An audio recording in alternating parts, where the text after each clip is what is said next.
Good afternoon, everyone. My name is Dr. Miller, and the SCP we're going to be looking at today is SCP-899. Object Class: Euclid, formerly safe. See Incident Reports. Special Containment Procedures. SCP-899 is contained in a rough patch of forest in Rocky Mountain National Park. The SCP-899 phenomena has not been able to travel more than 5 meters beyond a standing living tree. Thus, the area has been isolated by creating a continuous fire break around the affected region. 3 park service cabins are staffed by Foundation agents on the borders of the site for the purposes of preventing hikers and travelers from attempting to enter SCP-899. Agents are authorized to administer Class B and C amnestics to any trespassers. Children who enter SCP-899 cannot be recovered, and containment must be maintained by removing those who have knowledge of the child's last whereabouts, or by planting false evidence of death by natural causes elsewhere in the region. Agents who come into physical contact with SCP-899 must undergo regular psychiatric evaluation. As the SCP-899 phenomena has become increasingly more violent, all trees within 5 meters of observation cabins have been removed. Personnel entering SCP-899 must do so in pairs and carry sidearms with custom iron ammunition. Description: SCP-899 is a psychic and telekinetic phenomenon that most commonly manifests as groups of hostile phantom children. Travelers in the area have reported being pursued and harassed by small shadowy figures that curse and throw rocks in an attempt to drive them out of the immediate area.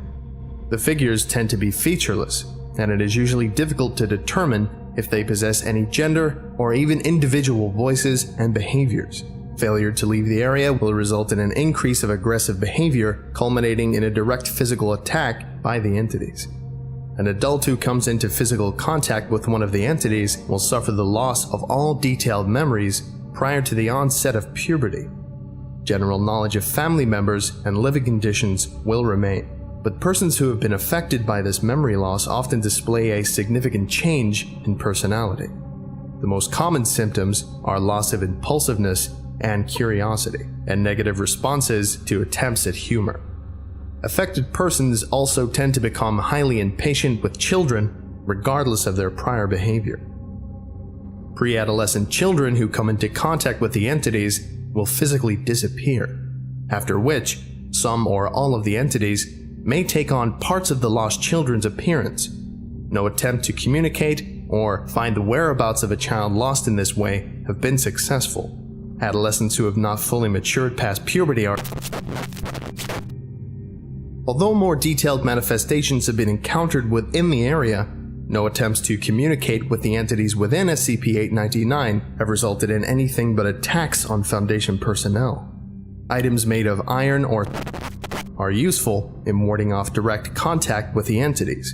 However, as confrontation of the phenomenon is not required to contain it, no tools containing have been allocated to SCP-899. Travel through the area is also hindered by a spatial anomaly that makes land navigation difficult. Compasses and GPS navigation systems will give false directions, and trails through the underbush will change course.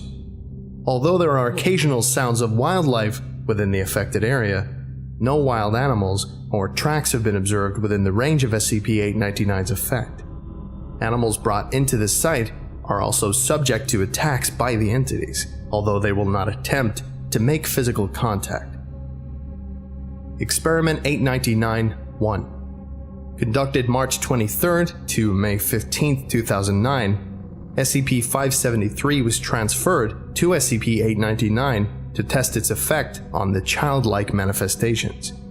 SCP-573 is successful in driving away the manifestations, although the spatial anomaly that complicates land travel within the area remained.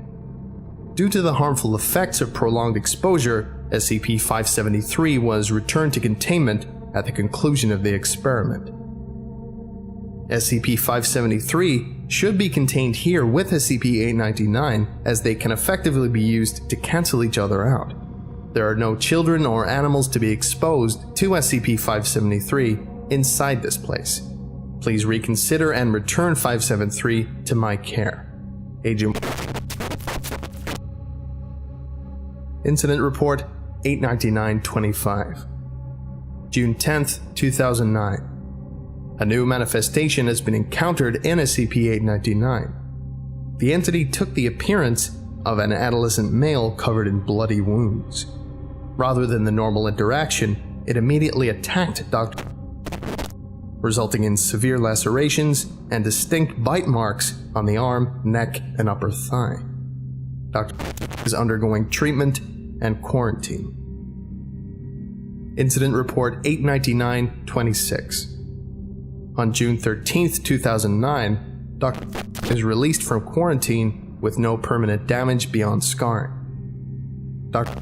passed a psychiatric examination with expected results and has been able to give detailed recollections from his youth despite contact with SCP-899. The new manifestation has been classified 899-1. Incident Report 899-27. June 20th, 2009.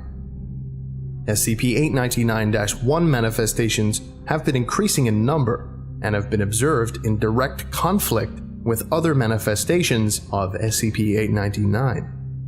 SCP-899-1 has also attacked the cabin on the northern border and started a fire, which resulted in the death of Agent. Although SCP-899-1 can be deterred in the same manner as SCP-899, the new manifestations display a significant increase in aggression with intent to kill. Research suggests that the change in SCP-899's phenomena is related to exposure to SCP-573. No further cross-SCP experimentation with SCP-899 is allowed at this time per O5 order. Okay. I'm glad I only have to teach you guys about this one. Anyway, that about does it for today. Thank you all for listening, if indeed you still are, and you are all dismissed. Goodbye. I would like to give a special thank you to Pierce M. Hamlin, Muslim Wookie, Slump God, Dr. Day, John O. Porter, Captain Gorge, Fluffy, Skyke Manamune, my archive curator Nick, Tyver Ball, Cody Tench, Cheese Whip, and Dips McGee. Thank you all so much for your support. I really appreciate it. If you would like a special thank you at the end of each of my videos, and some other cool stuff as well, visit patreon.com/TheVulcan. Thank you.